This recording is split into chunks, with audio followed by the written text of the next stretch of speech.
तो देखिए पहला क्वेश्चन आज का, मुक्ति पाने का इच्छुक वाक्यांश के लिए सार्थक शब्द है। तो ऑप्शन देखिए, मुमुक्षु, तितिक्षा, तृतीक्षा, इनमें से कोई नहीं। मुक्ति पाने का इच्छुक वाक्यांश के लिए सार्थक शब्द जो है वो है मुमुक्षु। किस वाक्य में मध्यम पुरुष का प्रयोग हुआ है? अपने से बड़ों का आदर करना चाहिए। ऐसे समय में आप साथ न दोगे तो और कौन देगा? आप भला तो जग भला, यह कार्य आप ही कर लूँगा। तो देखिए, किस वाक्य में मध्यम पुरुष का प्रयोग होता है? तो मध्यम पुरुष के लिए तुम, आप ऐसे शब्दों का प्रयोग किया जाता है। तो जैसे अपने से बड़ों का आदर करना चाहिए, ये हम स्टेटमेंट दे रहे हैं। ऐसे समय में आप साथ ना दोगे तो और कौन देगा? यहाँ पे सेकंड पर्सन की बात कर रहे हैं, यानी मध्यम पुरुष की। तो यहाँ मध्यम पुरुष का प्रयोग हुआ है। आप भला तो जग भला, इसमें आप खुद के लिए प्रयोग किया गया है, जबकि यह कार्य मैं आप ही कर लूँगा, ये भी स्वयं के लिए ही प्रयोग किया गया है।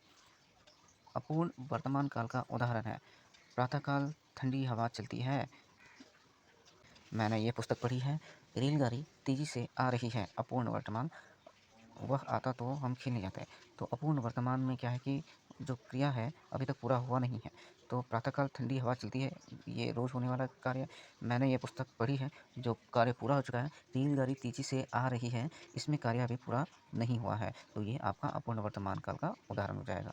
अब देखिए, निम्नलिखित में से सरल वाक्य कौन सा है? उसके पास जो कुछ था सब नष्ट हो गया। जो गरजते हैं वे बरसते नहीं।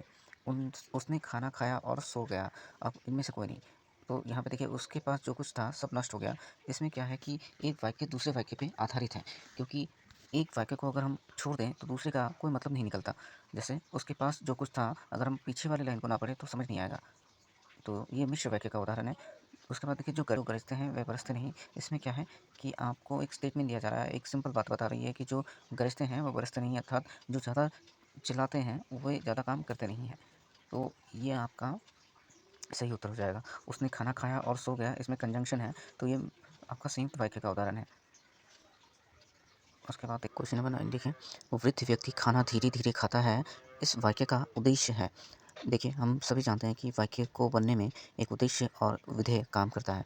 तो उद्देश्य वो होता है जो सब्जेक्ट होता है, और विधेय वो होता है जो ऑब्जेक्ट होता है। तो यहाँ पे देखिए, वृद्ध व्यक्ति खाना धीरे-धीरे खाता है, तो वृद्ध व्यक्ति से ये जो सेंटेंस है वो वाक्य की शुरुआत हो रही है। तो यहाँ पे ऑप्शन नंबर क जो है वो आपका सही हो जाएगा। वृद्ध व्यक्ति खाना धीरे-धीरे खाता है। निम्नलिखित में शुद्ध वाक्य है। तो देखिए, दोनों के बाद देखिए कि निम्नलिखित में शुद्ध वाक्य है। दोनों भाई परस्पर आपस में लड़ पड़े। मैंने ये घड़ी मात्र 100 रुपये में खरीदी। वहाँ बहुत से लोग बेहाल दशा में पड़े थे। वह क्रोध से भरकर बोला। तो यहाँ शुद्ध उत्तर जो होगा, शुद्ध वाक्य जो है वो आपका ऑप्शन नंबर डी है, वो क्रोध में भरकर बोला। बाकी जो है वो वाक्य जो है वो सुनने में सर्कस जैसा ही है।